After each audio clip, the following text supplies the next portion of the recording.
Hi viewers, అందరికీ నమస్తే. నేను మీ స్వాతిని. Welcome back to Amma's kitchen Khazana. ఈరోజు రెసిపీ వచ్చేసి క్రీమ్ చీజ్.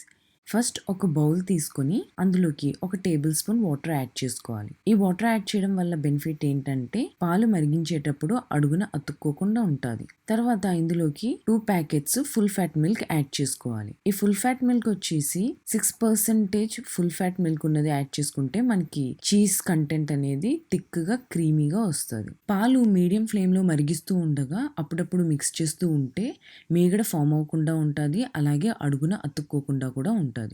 సో ఈ విధంగా మధ్య మధ్యలో మిక్స్ చేస్తూ పాలు బాగా మరిగిన తర్వాత ఇందులోకి 3 టేబుల్ స్పూన్ వెనిగర్ యాడ్ చేసుకోవాలి. ఇక్కడ వెనిగర్ యాడ్ చేసే ముందు స్టవ్ ఆఫ్ చేసుకుని దాని తర్వాత వెనిగర్ ఒక్కొక్క టేబుల్ స్పూన్ కింద యాడ్ చేసి మిక్స్ చేసుకోవాలి. First 2 table spoon vinegar add చేసి స్లోగా మిక్స్ చేసుకోవాలి. దాని తర్వాత 3rd టేబుల్ స్పూన్ కూడా యాడ్ చేసి మిక్స్ చేసుకున్న తర్వాత ఇక్కడ వీడియోలో చూపించేటట్టు ఈ విధంగా వాటర్, కర్డల్డ్ మిల్క్ సెపరేట్ అయిపోతాయి.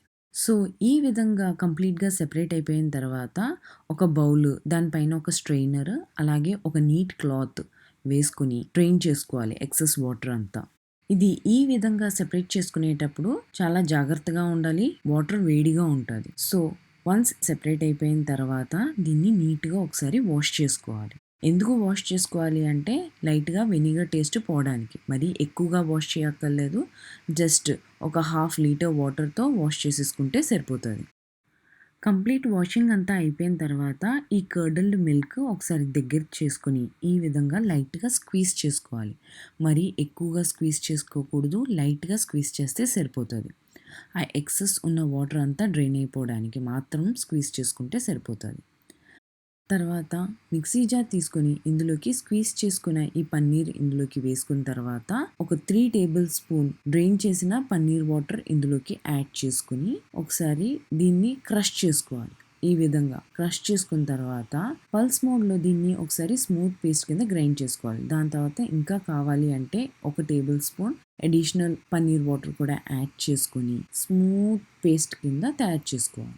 ఈ విధంగా స్మూత్ పేస్ట్ కింద అయిన తర్వాత ఒక నీట్ అండ్ క్లీన్ బౌల్లోకి ఈ క్రీమ్ చీజ్ అంతా ట్రాన్స్ఫర్ చేసుకోవాలి. ఇది వచ్చేసి ఆల్మోస్ట్ 15 డేస్ రిఫ్రిజిరేటర్లో స్టోర్ చేసుకోవచ్చు.